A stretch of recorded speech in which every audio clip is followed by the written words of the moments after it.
Good evening, everyone, and welcome to the University of Dundee Master of Education webinar. My name is Helen Spiropoulos. I'm the Admissions Manager at Stafford Global, and joining me this evening all the way from the university is Dr. Marie. Good evening to you, Dr. Marie. Good evening, everybody. It's lovely to be here. Good, thank you for joining us once again, and I can see that we do have quite a few of you from Egypt as well as KSA. I can see UAE. Thank you for joining us.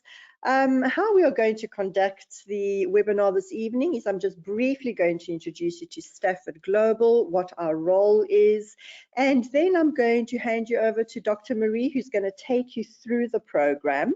Now, towards the end of the presentation, you will have the opportunity to type out any questions that you may have for me or for Dr. Marie, and we'll be able to answer these. Now, I am going to be looking at these questions quite carefully. A lot of the questions are similar, if not identical, so I am going to be grouping them together. So please do listen out for that very important question and answer. Okay, so let's get started. Stafford Global is a resource center for distance learning education in the Middle East, and we were established in 1993. Now, we are currently the resource centre for 6 UK universities, one of which is the University of Dundee. We do offer a variety of programs ranging from certificates to diplomas, bachelor degrees, MBAs, right through until doctorates. So we really do have all the programs for your personal as well as your professional needs. Now, our role is to assist you throughout the entire application process. So the mere fact that you've been here with us this evening means that you have been in touch with one of our experienced academic consultants. And we'll ensure that your documentation is correct, send it to the university and get that very, very important unconditional offer so that you can start your program effectively. Okay, so I'm now going to hand you over to Dr. Marie, and I will be then joining you towards the end of the presentation. Over to you, Dr. Marie. Thank you very much for that introduction, Helen. So, welcome to the University of Dundee and the Master of Education programme. My name is Dr. Marie Beresford-Dey, and I'm a senior lecturer in educational leadership. I'm also module lead for the leadership module and the dissertation module. So I'll see some of you along your master's journey.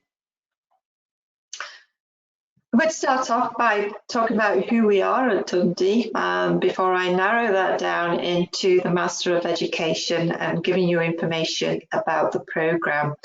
So who are we at the University of Dundee? We make a difference in the here and now, in the real world, encouraging that cross-disciplinary exchange of thoughts and ideas and innovation through a variety of teaching methods and perspectives.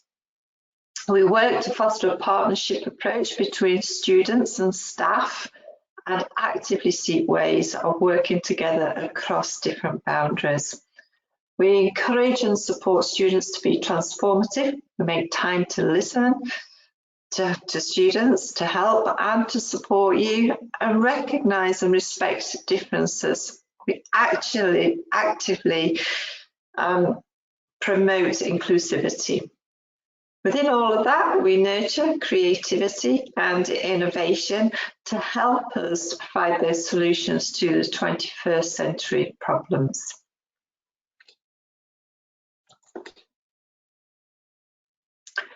Okay, you can see there our rankings, some of our rankings, these keep getting updated all the time. And we're very proud of our rankings.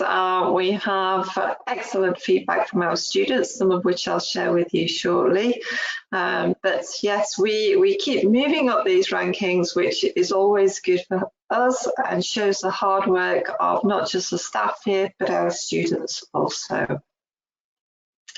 Okay, so what is the MED? Well, it's a professional development programme that's undertaken at level 11 on the Scottish Qualifications Framework. So that's the master's level. It is a master's degree. Please note, however, that although the MED is recognised by the General Teaching Council in Scotland, it's not a teaching qualification. As different national governments have different prerequisites for teaching, we do advise you to check with your relevant government or registering body for their requirements. Okay, so an overview of the programme. We offer primarily a part-time route through the programme, but on occasion, some students opt to choose the fast-track study, and both of these do offer some flexibility and autonomy within your studies. It's a blended learning programme in terms of the way that we work, the way that we teach. Much of that is online through sessions similar to what we're holding now, but where you will be also having dialogue with us using a range of tools, but also reading through the module content as well. And lots of different activities are included in there. We're practice-based, professional development learning qualification, and we're recognised and accredited by the International Baccalaureate. That's something that I'll speak to you shortly as we go through the programme and what that entails. We do have students from all sectors of education, so from early years through to higher education, public and private sector, and we have students placed in all corners of the world and in between. We have a variety of different routes and foci throughout the programme. We treat all students equally, so even though you'll be studying at a distance, you still have access to all of the student support in the same way as on-campus students do. Because of this being a global programme, it is an internationally recognised postgraduate qualification. Okay, so why study at master's level? There are several benefits of undertaking a master's degree. First of all, I suppose it deepens and broadens your knowledge through not just reading and exploring landscapes from different perspectives, but also asking questions and seeking answers to those questions, which then changes the way in which you perceive the world. And through this, you develop a more inquiring, reflective, critical, and innovative approach to practice. And through undertaking the master's degree, you'll demonstrate your mastery of education. It's an MEd after all, which of course you can then hone further to specialise in an educational area. It enables you to develop transferable skills such as criticality, communication, use of technology, and organisational skills. Study at master's level enables you to improve your career prospects, which often leads to higher incomes, as this also includes professional progression into leadership and management roles. Also, you might wish to progress to doctoral study if you obtain the full MEd. Finally, some countries consider teaching as a master's level profession, so therefore obtaining an MEd enables you to meet the professional requirements for these countries. So lots to be gained from a master's degree. So why study an MEd at the university? Well, it's a programme that brings together the theory with your practice. We try and align the two and merge them effectively, so you can see, or you can, it encourages you to draw on your experiences and align them with the literature. It enables you to question why we do certain things and whether there are alternative ways where practice can be enhanced. and it encourages you to strengthen your knowledge about global educational developments, so not just those in your current countries or your home countries, but globally, through sharing lots of insights from the module materials and the activities that you'll be completing, but also coming together with other students from other parts of the world and different educational sectors. We offer you an opportunity to critically explore different perspectives of education through each of those offerings, all of which help to develop or extend your confidence and enhance your professional career, as we've just highlighted. As tutors, we're continuously seeing our students' practice being influenced by their learning at master's level, and this inevitably benefits students and staff who you are working with also, so not just yourselves, but those around you.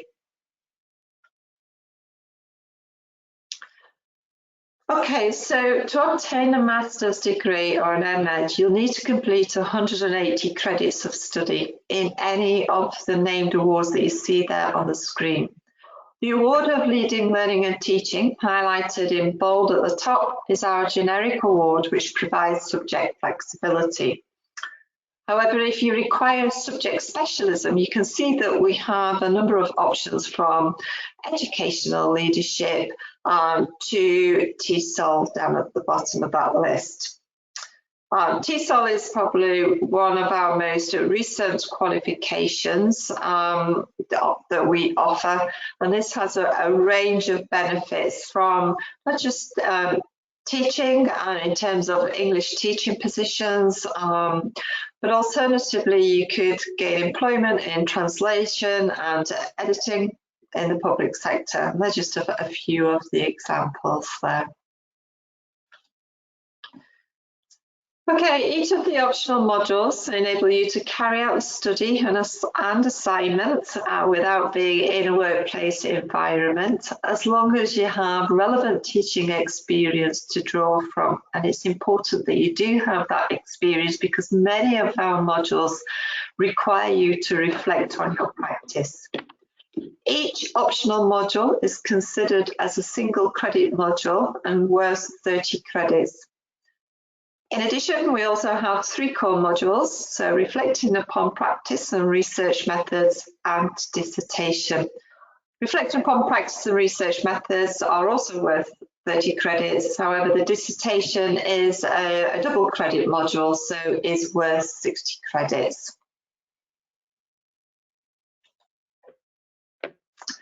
To demonstrate how the named awards and modules link, you can see that here we have an example of a Master of Education in our generic Leading Learning and Teaching Award, and this, as I say, offers you that flexibility. It enables you to undertake any 2 optional modules, and also it offers that flexibility at the dissertation stage as well, where you can study towards or research any relevant educational topic.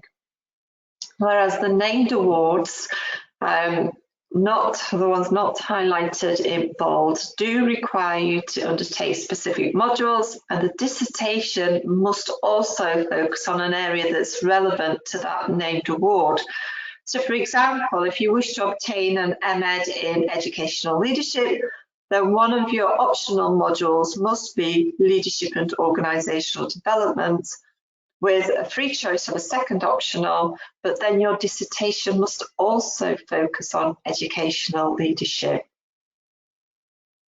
Okay, so let's move on to International Baccalaureate that I've already mentioned previously. For these awards, we offer 3 different awards there. Once you commence your studies at Dundee, you'll need to register directly with the International Baccalaureate, or the IB, and we do provide you with guidelines for this process. We also have a dedicated member of staff who will provide you with IB support. There are no additional assignments for each of these IB awards, but you will be expected to underpin your writing with IB publications, And again, we provide you with support with this in terms of some publications being offered in our resource lists, along with some tutor guidance. So we have the 3 awards, 2 of them related to leadership. We have the first award, their Certificate in Leadership Practice, and this enables you to undertake this with the postgraduate certificate and exit at that point with the postgraduate certificate and an IB award. There are no prerequisites of IB experience for this award. Once that's completed, then if you're going on to complete the full MEd programme, you may wish to undertake the Advanced Certificate in Leadership Research.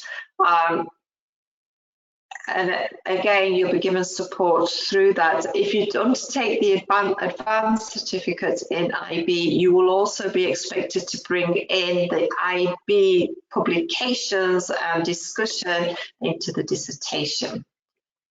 We have an advanced certificate in learning and teaching and research, and this again is for those who are undertaking the full master's degree, and for this you must have 3 years teaching experience in an IB school. Okay.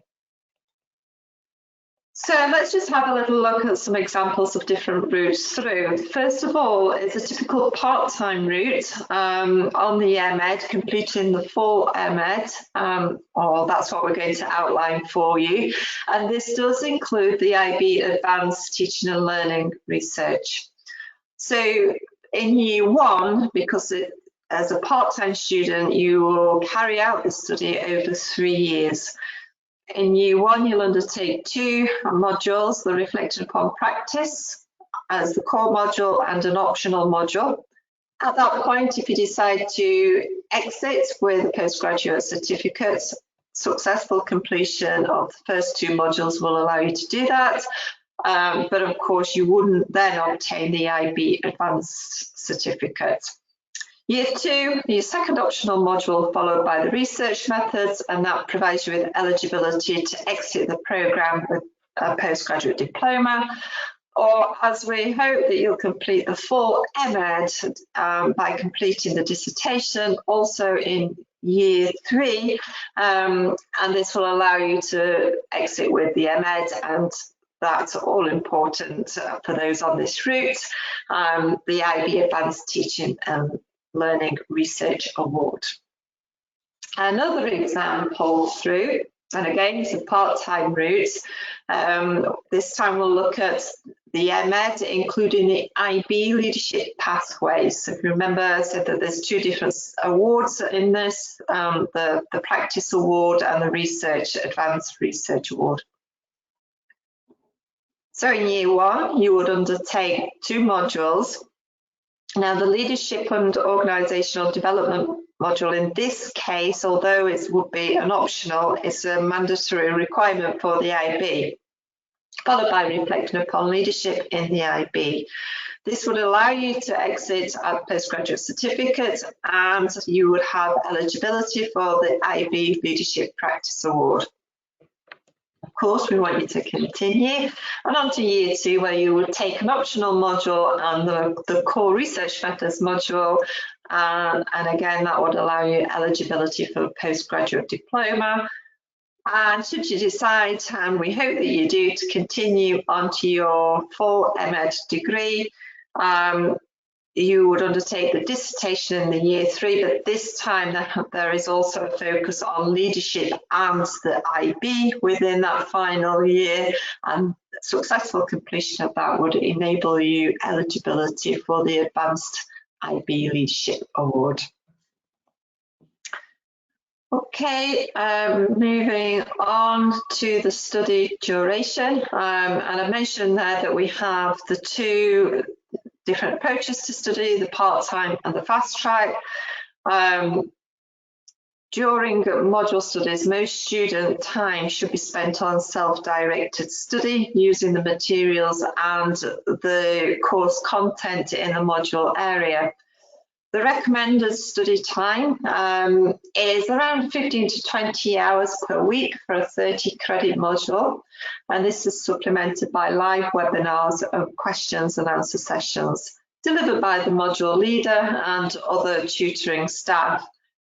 The students can't make the live sessions, they'll be recorded so they can be viewed or rewatched later to support you. Although this is a part-time programme, we do, as mentioned earlier, have the option for the fast track or part-time study. The key difference here is that you double up the amount of work carried out in a semester for the fast track route. So you'd undertake a total of 60 credits in one semester as opposed to the 30 credits on the part-time route. You can see doubling up the hours per week is quite substantial there. So if you were thinking about this, it is a significant undertaking. And I do strongly advise you to consider whether you have space to complete approximately 30 to 35 hours of study per week. That's like a full-time student. However, you've decided upon this option, but then you feel it's too overwhelming, we can transfer you onto the part-time route at the start of the semester. Equally, if you commence the part-time route, but perhaps circumstances change so that you feel that you're able to double up your study, then again, we'll be able to transfer you at certain points. That's all. We can't guarantee that depending on what point you are in your study. One final point to note is that we don't offer the fast track option in the final 60 credit dissertation module if you want to undertake empirical research. So that's where you collect data directly from others because you don't have time to complete the ethical requirements alongside carrying out the research within that short space of time. What I would say is if you join us and you are considering whether fast track is right for you, then you contact your advisor of studies. The entry requirements for the MS programme, all routes must have an undergraduate degree. This can be within any discipline. If your undergraduate degree wasn't taught in English, then the English language requirement is academic IELTS of 6.5 or equivalent. As I mentioned earlier, we do need you to have substantial teaching experience, whether that's current or previous. It needs to be within a relevant setting because you do need to be able to reflect quite deeply on that experience. Okay, and graduation, something that we're always looking forward to as students and staff. We do enjoy seeing our students celebrate, but we do have timescales, and this is something that's often questioned by students who, when they finish that final module, whether it's a postgraduate certificate, diploma, or the full MEd levels, want their certificates immediately. Certificates are only given at graduation, so twice a year. Prior to that, your assessments must go through and must be presented at a Board of Examiners meeting, and they will confer the appropriate awards that you're eligible to graduate with. So those take place in September for a Chair's Action meeting and within May, and these coincide with the graduation ceremonies in June and November. So they're the two opportunities to graduate depending upon when you complete your assessments. Prior to that, if you need a letter to confirm that you have achieved or you are currently working towards an award, then registry, you may contact registry or our professional services team who will support you in obtaining a letter to confirm that. Okay, but we do hope that once you pass your awards, that you do join us in Dundee to celebrate. It's something that we always look forward to, and regardless of the Scottish weather, it's something that we always enjoy, and certainly the students do as well. So what do our students say? As I say, some feedback from our students is positive, and it's so very, well, I shouldn't say it always is positive. So there you can see some of the comments from our past students. And for us as tutors, it's wonderful to see our students obtain their awards and get this sense of achievement. And certainly we enjoy celebrating with you. Tuition fees. Please seek personalised cost and payment advice from your academic consultant at Stafford Associates, and the application deadline is quickly approaching, so that's the 10th of March, so not long to go at all. On that note, Helen is going to be joining me again so we can respond to your questions. Excellent, thank you so much. That was very, very good. And I do have a few questions that have popped up, and I have grouping them together as well. Okay, so the first question is, I am from Nigeria. I do hold a diploma in teaching practices, and I have 15 years of working experience as a teacher. Will I be accepted on this program? You need to have an undergraduate degree.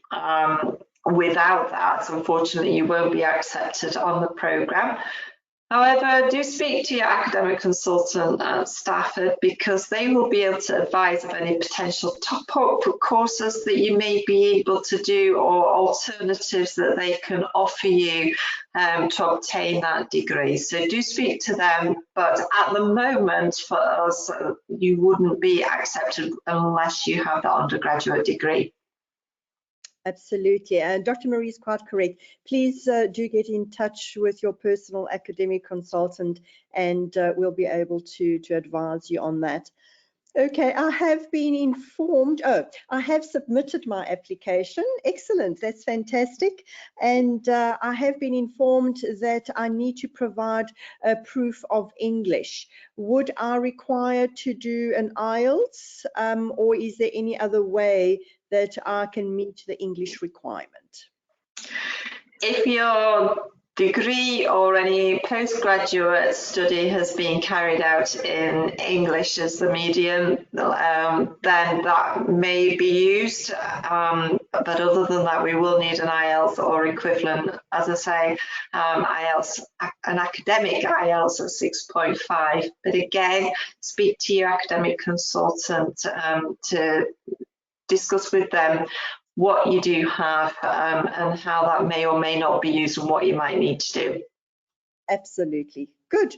And this is a question about specializations. I've noticed that there are quite a few specialist routes. Will there be any further specialisms coming in the future? Interesting question.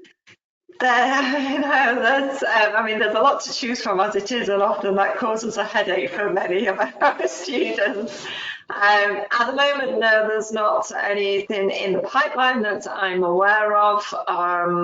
And as soon as things, we start making these plans, then the team at Stafford Global are informed, and they'll be able to pass that information on. Good. This is a follow-up question regarding specializations, which is the TESOL. The question to you, Dr. Marie, is why would I choose a master's with a TESOL specialization where there are shorter programs out there that offer TESOL? Why is your program a lot better? Nice question. It's a master's degree level, so it's a very high level indeed. Shorter programs, I would say, probably not offering them at that level. So this is about obtaining a master's degree within that specialism.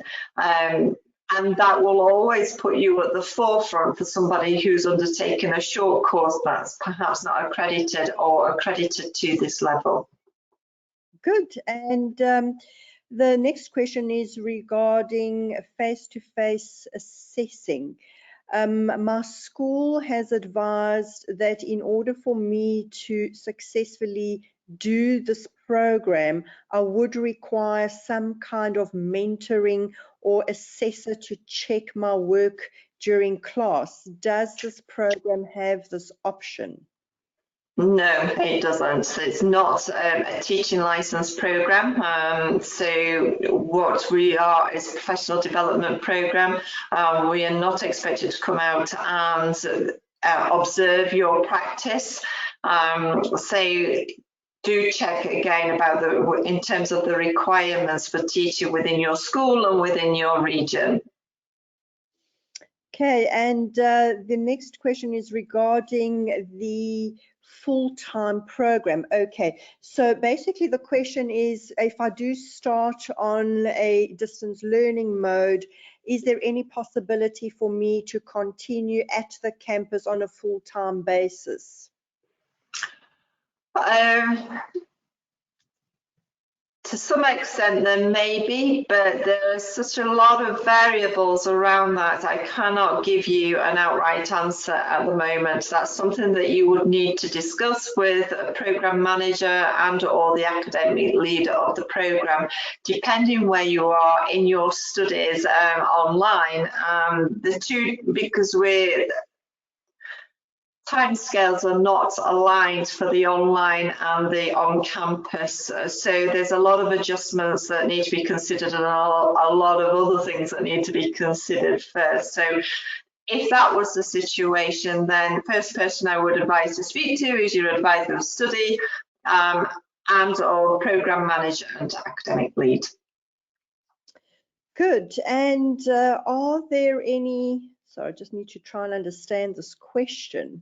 Oh, are there any students that have successfully completed the fast track option that you have mentioned?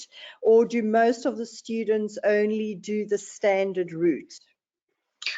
Most of the students undertake their studies part-time because they can't give the time to the study if they're working or they've got families and things like that. If you think this, that we're looking at 30 to 35 hours worth of study, so it's equivalent to a full-time program, almost equivalent to a full-time job. So if you're already working a full-time job, that would be incredibly difficult to achieve.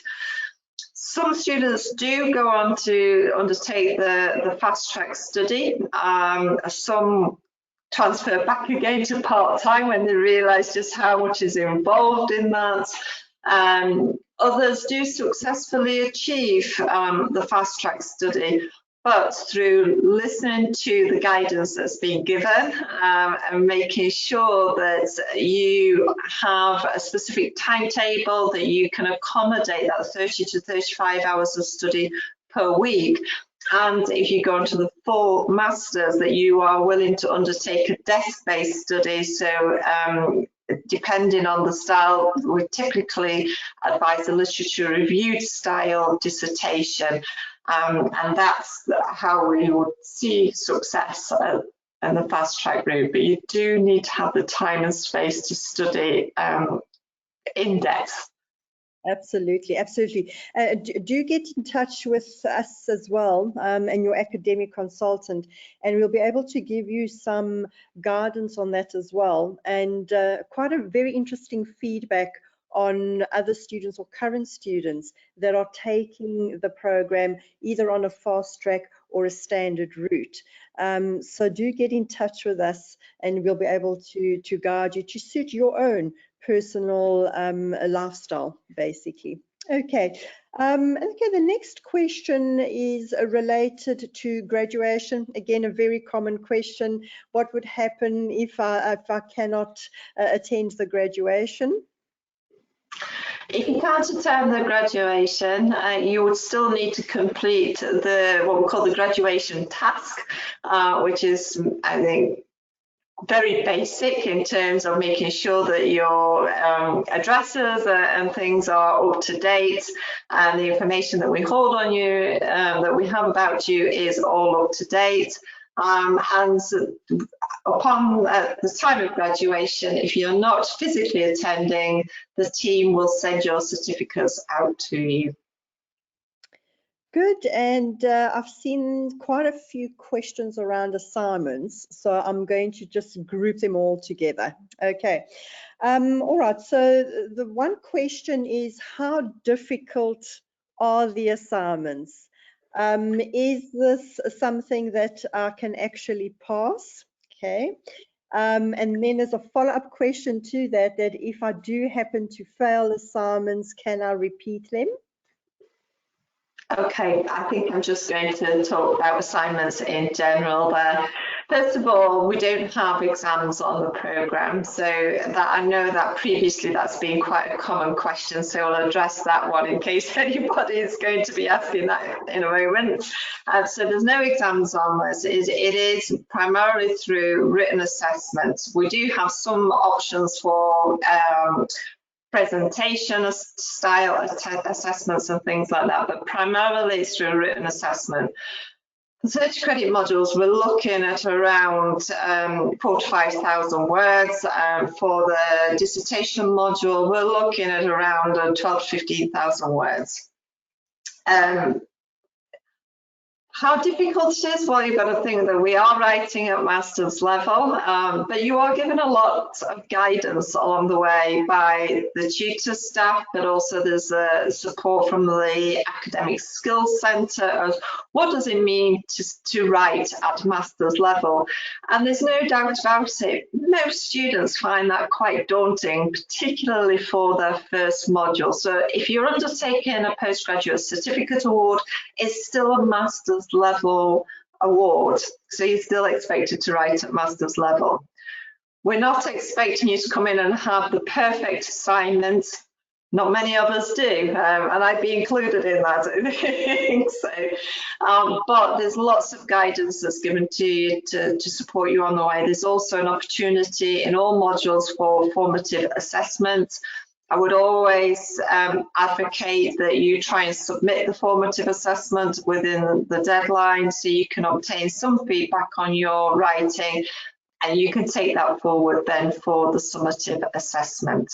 So if you're following all the bits and pieces of advice, you get to know your subject matter well, then you should be okay.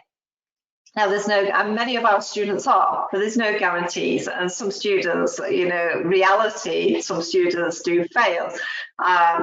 Fortunately, you know, these are not too high numbers. But if the first attempt doesn't pass, then there is an opportunity for a resubmission. So you will then take all the feedback that you've had on the first submission and apply that to your resubmission. And you do get given detailed feedback. And if you follow that guidance from your marker, and if you can have a tutorial with your tutor, then you should be in a good position to pass on second attempt. Excellent. Well, Dr. Marie was actually quite thorough there with the assignments, and I can see that actually has answered quite a lot of the questions that the students have been asking. Okay, again, if you need any further clarification on assignments or assessments and how these are structured, please do get in touch with us and we'll be able to give you some information on that as well. Okay, another very interesting question that always comes through is, how acceptable is this degree worldwide? So for example, I am looking at going to teach in Vietnam. Will this actually be accepted? It's master's level degree from a UK-based university. It's going to be accepted worldwide, and we know that because we have students globally undertaking or have undertaken this study.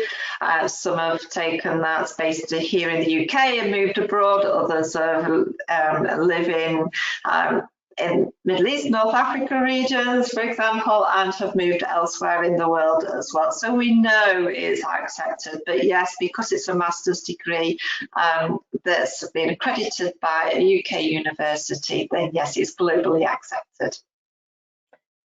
Good, and you have mentioned that this is not a teaching qualification, so my question is, how do I get QTS? How do you get How do I get QTS, the qualification teachers? Yeah, how do I get the QTS if this is not a teaching qualification? Well, that depends on where you are, where you want to teach, and there are different options. Even in the UK, there are different options to obtaining QTS. So that's something that I would say that you need to explore a bit further. So some of that can be done online, depending on where you would like to teach going forward. But of course, more locally, the team at Stafford will be able to support you on that as well. But there's such a variation in responses there, depending where you are, where you want to be, that it's quite difficult for me to summarise that in one go. Absolutely, absolutely. So Dr. Marie is quite correct. Do get in touch with us, and we will be able to give you some guidance on that as well. Okay, and I do have a final question here from Thomas, and the question is, can you advise what is the pass rate of this program? I don't have that figure to hand, but I know it's high. I know that through my own teaching, my assessing the students who I work with, and of course for my colleagues as well, who, you know, when we're meeting in team meetings, we have these conversations. I don't have the exact figure to hand. Okay, and so there's just one question that has popped in now regarding dissertation. Will I have my own supervisor, or is my supervisor shared with other students as well? Okay, both is the answer to that, because we do work with many students, but your dissertation supervisor will work with you on a one-to-one basis. Yes, they may be working with other students on a one-to-one basis, but we support you with your studies, and that's the beauty of studying online, that you get that option.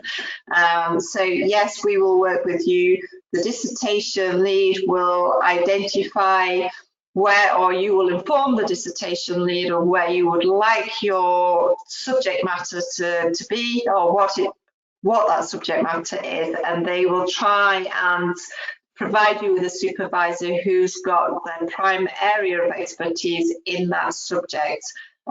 However, you know, as tutors, we have general education expertise across the board, so you know, we'll always be able to support you in depth, regardless of that subject matter.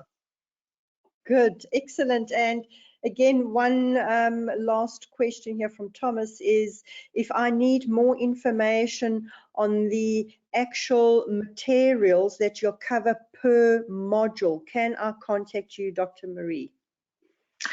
To some extent, yes. I mean, I think the overviews are in the documentation that's provided. Now, we don't give out the content of each module, because these are being updated all the time, so things may be different. So I think, you know, to be very specific about something and what each of the themes are within a module can be quite challenging. And I speak from experience in terms of the leadership module that I lead, so that's just had quite a substantial update. So if you were to undertake that study now, the students on the course now are actually studying something that actually is quite different from the last intake, because we are continuously updating, depending where we are in the world in terms of progress. You know, and that's the beauty of this master's program. It's not a static program. It keeps moving to be at the forefront of different educational topics and situations and things like that. Excellent. Good. Again, Thomas, do get in touch with us. Your academic consultant will be able to give you a synopsis of these modules. Okay, fantastic. I've managed to actually group all these questions together. Thank you so much, everyone, for attending. Lovely questions. Again, Dr. Marie, thank you so much for being with us this evening and helping us out with these wonderful questions. As Dr. Marie said, we are currently open for registrations for the upcoming intake, not very far away. So please do send in your applications as soon as possible so that we can get that very, very important unconditional offer for you. Again, thank you everyone for attending, and a good evening to all. Good evening to you, Dr. Marie. Thank you very much. Thank you. Good evening.